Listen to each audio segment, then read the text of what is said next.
What do you make of the manosphere's claim that women's liberation has led to our weakened ability to pair bond, the breakdown of the institution of marriage, and sexual inequity in favor of alpha men?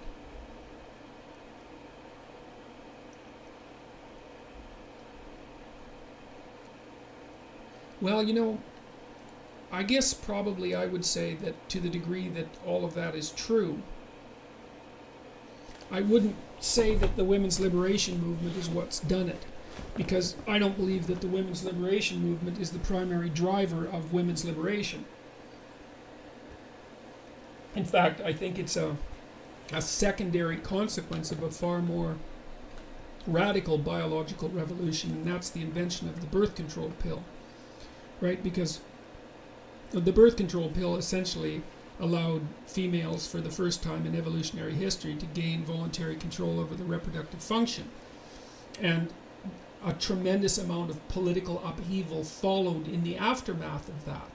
And people who were engaged in that political upheaval like to think about it as causal, because they like to think that their efforts, say, on agitating in favor of women's equal rights, it was actually the causal factor that produced the sociological transformation. But I think the evidence for that is extraordinarily weak, given the unbelievable magnitude of the birth control pill.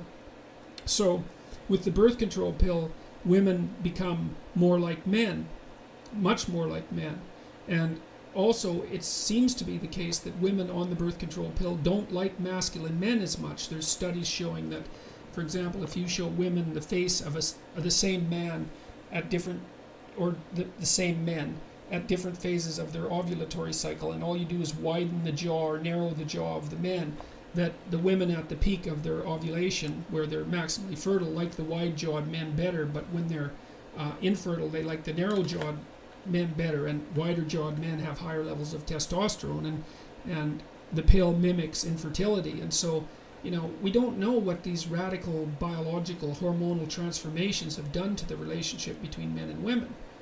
And women too are trying to experiment with their new mode of being. It's like, well, now they're not destined at an early age to transform themselves into mothers, or to allow themselves to be transformed by nature into mothers, even though it's possible that they might be much happier if that happened. I'm not saying that that's necessarily the case, but there is good evidence that women's general level of unhappiness has increased since the early 1960s. So, anyways, what has been the consequence of that? Well, the first consequence was wild sexual experimentation. And why not? What would you expect? It's like all of a sudden reproduction's under control. Does that mean that women can be as promiscuous as men? Well, maybe that's what it means. We don't know. So that was part of the big 60s experiment, and it isn't obvious that went particularly well. It certainly led to the pornographication of our society, which I really think is actually quite dreadful. Maybe that's my innate prudishness, but I don't know. It seems to me that pornography demeans the participants as well as the viewers. There's something second-rate and furtive about it, and I think that everybody who engages in it knows that. It's a substitute for the real adventure of life, and I do think that it leads to a certain kind of perhaps contempt. It leads to contempt, I would say, and that can't be a good thing. I mean, I don't ever think, and you guys can ask yourself this question, I mean, have you ever met anybody who finished masturbating and then was proud about it, and who stood up straighter because of it, and who felt that they'd really conquered life as a consequence? I mean, I just don't believe that's the general post-masturbation feeling. I don't believe that. I believe that it's like it's something you do when you don't have the right thing to do, and it's an admission that you're a second-rate player, essentially, something like that. So, the pornographication was a bad thing. The fact that, I mean, women's lives have been complicated too, I would say, by this transformation too, because it isn't easy now for women to decide that they want to make being a mother a primary focus of their life, because increasingly it's necessary for families to have two incomes. And I think the reason for that, there's two reasons for that. One is that when women started to flood into the labor market was approximately the same time that the market started to open to places like India and China, and working wages started to flatten. But then you also have the fact that if you double the labor pool by introducing women into it, perhaps you half the value of labor, and that maybe you do even worse than that. If women are more agreeable and more likely to work part-time and more willing to take lesser hours and lower pay, which seems to be the case, then maybe you flatten the labor market even more. So in terms of increasing sexual inequity in favor of alpha men, well, anything that breaks down pair bonding, matrimony is going to do that, because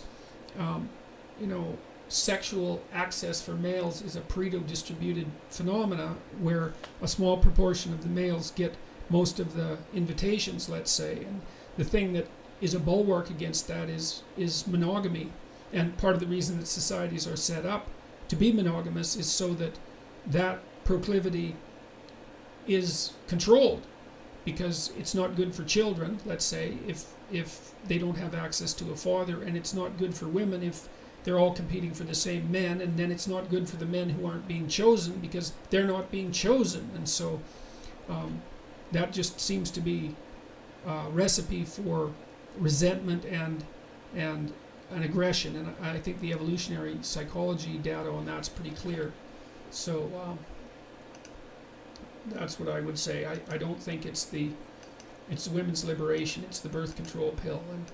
And don't underestimate the significance of the birth control pill. It's like the hydrogen bomb or the computer chip. It's a world revolutionary technology, and for all we know, it might do us in.